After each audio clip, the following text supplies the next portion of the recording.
the one thing that we're an animal, but we're also the next stage of animals where we're aware of who we are and we contemplate our existence. And when you contemplate your existence and you're an intelligent life form, you should always be seeking to improve. If you're always seeking to improve, the thing that you look at is like, what has brought me the most positive results? So it's kindness, friendship, the connection with human beings on a very positive level where you like build up like a trust, and you have warmth and friendship, and you root for each other, and you share in each other's bounty, and you build together. You know, that we all know inherently in our heads that kindness is like one of the best gifts you can bestow another human being, whether it's giving them food when they don't have any, or helping them out, or hooking them up, or doing something to help them, or being around them and complimenting them, whatever the fuck it is. We know that inherently that feels great, and we know it. We know that that's the next. We have to figure out how to use our resources together so that we can be like that all the time. I think it's always about doing what you actually want to be doing with your life, as far as if you have an inner creative expression to get out. And there's a lot of people that always wanted to be singers, and they just, for whatever reason, never pursued it. Yeah. So they just sing around their house, and they always wonder what could have been if they just tried to be a singer. That's one form of, that could bum you out. That's one form of a roadblock in your life. The depressed feeling that you didn't try to reach your potential. You didn't go after what is intriguing to you. Like, we all have almost like a beacon that pulls us in a certain direction. For some people it's nursing, with some people it's construction and architecture. Being a parent for some people. For us it was stand-up. You know, it's really simple. Yeah. And it's like there's something, the happiness that's involved in pursuing your inherent desires is unavoidable. I mean, it's not. It's unappreciated. It's underappreciated. People think, well, all you have to do is find a career. Yes, all you have to do is find a career. But I guarantee you there's one out there that you really, really want to do.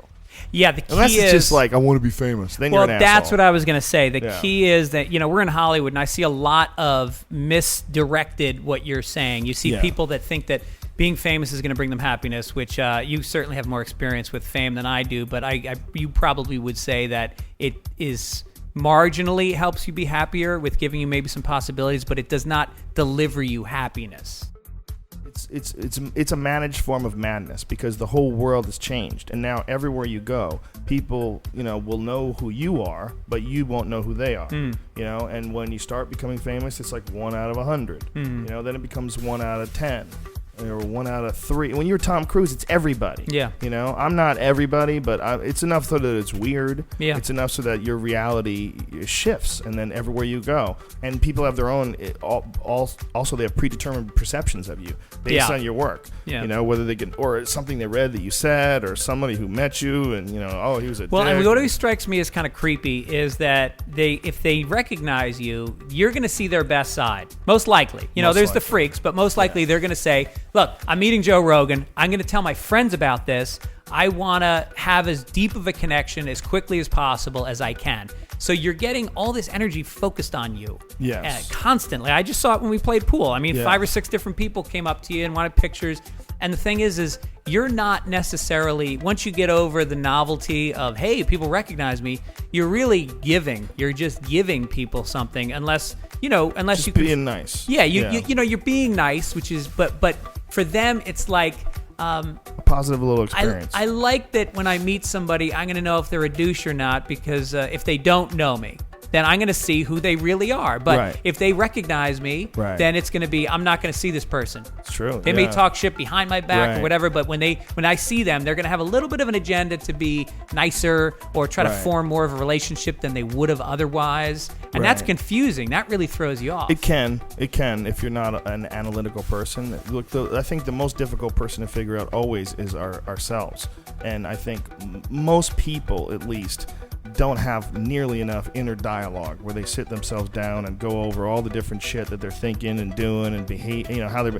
And most people don't understand their own mind. And if you block shit in your life, if you, it's like I've seen it so many times with guys that are in the closet that are gay, and they become like huge boozers, and they're just blocking out this part of their brain because they're living their life in this like tortured state. Yeah. I think that's a big issue for people. Man. Kevin Meaney, who's a dear friend of mine, was like a mentor for me coming up in stand up, and he came out of the closet. I want to say he was close to 50 with a kid. And the guy had a drinking problem. He was overweight. Yeah. And then he came out of the closet. He's fucking trim. He's happy. He's got new material. And I mean, I just saw this load come off his, excuse the pun, the load come off his shoulders and onto his face. Yeah. Wow. I think you know yourself better when you don't have secrets, when you don't have bullshit in your head, when you don't have problems. What was your biggest secret that came out in adulthood for you? Because you changed. That's a good question. Well, You're somebody that, let me just preface it by saying this. Okay. You're somebody who I think really significantly changed in the time I've known you, and not in a bad way. You went from being a guy, you never touched marijuana, drinking, nothing. Yeah. And you were hardcore, you were confrontational, and in an honest way. It's what made you a good comedian early, is you took shit straight on, and you didn't back off. And but you were always curious. And I saw the curious side of you kind of expand as you got older, and then I saw you expand your mind with, different methods, and yet it's like you're still you, but people don't really change usually in life, and it seems like something happened to you at a certain point, like you had an epiphany or something.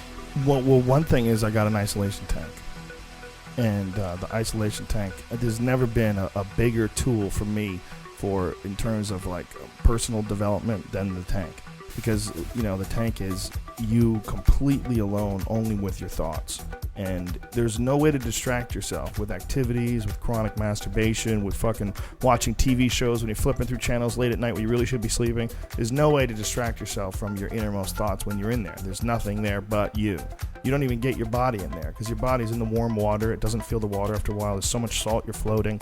So in that environment, you're forced to take a lot of your ideas head on, and like, is this a correct thought? Did I do the right thing here? Maybe I did, maybe I didn't. Let's examine this, and then as you look at things objectively, it's like you're sort of forced to grow. And in that environment, the environment of the tank, which is just another form of a psychedelic experience. It's a psychedelic experience that is natural. It could be done while you're stone cold sober. You just climb on in, and within, if you've done it for a while, within an hour, you're in a psychedelic state. You're in some crazy hallucinogenic dream state. So what was the truth that you over think and that over came again? out? Well, a lot of my anger had to do with the way I was raised. I hadn't seen my father since I was like 7 years old, and I always thought that didn't fuck with me.